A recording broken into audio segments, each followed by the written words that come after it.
Hi guys, अब एक next question देखते हैं इस सीरीज का। Question number 32। The current throw the 2 kilo ohm resistance in the circuit shown is. अब देखो, वैसे तो आई थिंक सभी को पता होगा कि ये व्हीट स्टोन ब्रिज है ना। ये तो कॉमन सेंस है कि ये तो 12th में ही पढ़ लेते हैं। तो आपको पता है कि जो 2 किलो ओम रेजिस्टेंस है इसमें कितनी करंट फ्लो होगी? 0 मिली एम्पियर। वाई? क्योंकि जो ब्रिज है वो क्या है, बैलेंस्ड। तो ये तो आई थिंक सबको पता है ना, लेकिन इसके पीछे की जो स्टोरी है उसको थोड़ा सीखने की कोशिश करते हैं कि जो सिमेट्री है वो क्या होती है। ठीक है ना। तो देखो, अगर इस क्वेश्चन को मैं एक्सप्लेन कर रहा हूँ तो कुछ नई चीज़ बताने की कोशिश करूँगा। जैसे मान लो यहाँ पर एक रेजिस्टेंस है और यहाँ पर भी पैरेलल में एक रेजिस्टेंस है, और यहाँ पर मान लो आप जो करंट है वो यहाँ से आई फ्लो हो रही है, और दोनों रेजिस्टेंस की वैल्यू क्या है? Capital R. अब देखो, हम सिमेट्री यूज़ कर रहे हैं, है ना। तो मुझे ये बताओ कि इस ब्रांच में और इस ब्रांच में जो करंट है वो करंट की वैल्यू क्या होगी? जैसे यहाँ पर करंट I1 मान लेते हैं और यहाँ पर भी करंट चलो I2 मान लेते हैं ना। तो I1 एंड I2 की वैल्यू क्या होगी? तो आप कहोगे कि सर दोनों की वैल्यू इक्वल होगी, I1 इक्वल्स टू I2, और कितनी होगी? I/2।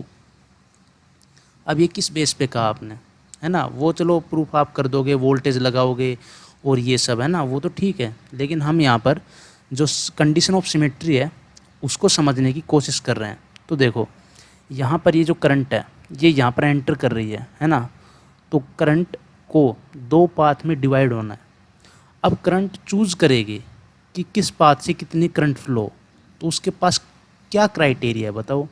दोनों पाथ सेम ही तो हैं।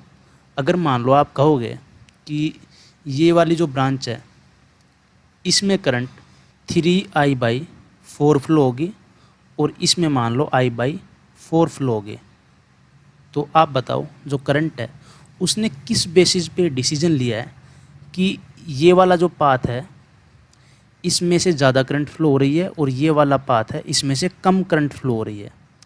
पाथ तो दोनों सेम है, तो करंट का कोई तो रेफरेंस होगा डिसीजन लेने का कि इस पाथ से ज़्यादा करंट फ्लो होगी और इस पाथ से कम। तो वो क्या डिसीजन है, वो क्या क्राइटेरिया है, वो क्या रेफरेंस है, ये बताओ। दोनों पाथ तो आइडेंटिकल हैं, इसलिए जो करंट है वो दोनों ब्रांच में क्या फ्लो होगी? सेम। सिमिलरली यहाँ पर देखो कि यहाँ से जो करंट है वो मान लो कि आई फ्लो हो रही है, यहाँ से करंट आई फ्लो हो रही है। अब इसके पास कितने पाथ हैं? दो। देखो, जब बड़े बड़े क्वेश्चन जो आते हैं ना उनको अगर हमें टाइम मिलेगा तो जो चैलेंजिंग प्रॉब्लम सीरीज़ है उसमें इस तरीके के जो क्वेश्चन है उनको डिस्कस करेंगे कि जो कंडीशन ऑफ सिमेट्री के बेसिस पे जो बड़े बड़े सर्किट हैं उनका इक्विवेलेंट रेजिस्टेंस किस तरीके से फाइंड आउट करते हैं। ठीक है।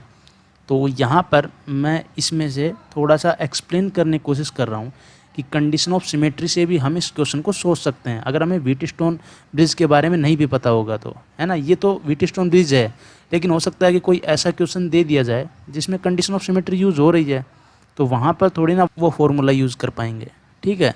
तो यहाँ पर भी जो व्हीटस्टोन ब्रिज है इसको थोड़ा सा, है ना, अगर दिमाग लगाओगे तो ऐसा कोई वो नहीं है हार्ड एंड फास्ट कि उसी फॉर्मूले से हम रिजल्ट फाइंड आउट करें। यहाँ पर आप सोचो कि यहाँ पर कितने पाथ आए? दो। अब इस पाथ से देखो, इससे आगे देखो, एक रेजिस्टेंस आया 1 किलो ओम, और अगर इधर जाते हैं तो कितना है? 2 किलो ओम एक रेजिस्टेंस और 1 किलो ओम एक रेजिस्टेंस। इस तरीके का पाथ है। अगर इस पाथ को देखते हैं तो इसको, अब इसको देखो, अगर इस पाथ से देखते हैं तो सेम एक 2 किलो ओम रेजिस्टेंस आ रहा है, फिर 1 किलो ओम आ रहा है और यहाँ पर भी 1 किलो ओम। मीन्स दोनों पाथ से जो आगे का जो नेटवर्क है वो क्या है? सेम। तो जो करंट है वो डेफिनेटली I/2 और I/2 फ्लो होगी, क्योंकि करंट के पास कोई क्राइटेरिया है ही नहीं कि किस पाथ से ज़्यादा फ्लो होनी चाहिए, है ना। अगर आप कहोगे कि नहीं उससे 3I/4 या 3I/8 फ्लो होनी चाहिए और बाकी की जो करंट है वो इधर से फ्लो होनी चाहिए, तो उसका क्या क्राइटेरिया है? करंट किस बेस पे ये डिसाइड करेगी कि किस पाथ से उसे ज़्यादा फ्लो होना है ना। तो ऐसा कोई क्राइटेरिया है ही नहीं। तो it has to flow equally in the both branches. Okay, तो यहाँ पर आपको समझ में आ गया होगा। अब देखो, अगर मैं यहाँ से देखूँ तो नेट करंट कितनी फ्लो होनी चाहिए, कैपिटल आई।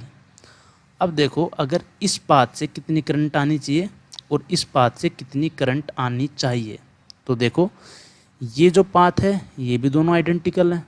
देखो यहाँ पर किस तरीके से, अगर इस पाथ से, अगर इस रेजिस्टेंस से देखता हूँ इस नेटवर्क को, तो सिमेट्रिक है। यहाँ पर 2 किलो ओम, यहाँ पर 1 किलो ओम और यहाँ पर 1 किलो ओम। सिमिलरली अगर मैं यहाँ से चलता हूँ तो यहाँ पर 1 किलो ओम, यहाँ पर आगे, और यहाँ पर 2 किलो ओम और फिर यहाँ पर 1 किलो ओम। तो ये भी सेम है, इधर से देखने पे भी नेटवर्क सिमेट्रिक है। इसका मतलब दोनों ब्रांच से सेम करंट फ्लो होनी चाहिए। तो यहाँ पर भी I/2 I/2, दैट मीन्स यहाँ से I/2 करंट फ्लो हो रही है। देखो यहाँ से I/2 और यहाँ पर भी क्या है, I/2। तो इस ब्रांच में कितनी करंट फ्लो होगी, I/2 माइनस I/2 मीन्स 0 मिली एम्पियर। तो आंसर क्या होगा, option A is our correct answer. तो इसको थोड़ा सा है ना सोचो कि हमने यहाँ पर क्या बताने की कोशिश की है, और जो बड़े क्वेश्चन जब हम सोल्व करेंगे जिसमें इक्विवेलेंट रेजिस्टेंस फाइंड आउट करना होगा, तो वहाँ पर ये जो कॉन्सेप्ट है ये काफ़ी हेल्प करेगा। जो कंडीशन ऑफ सिमेट्री है उससे जो बड़े बड़े सर्किट हैं उनका इक्विवेलेंट रेजिस्टेंस भी फाइंड आउट किया जाता है। Okay, I hope this concept is clear to you. Thank you.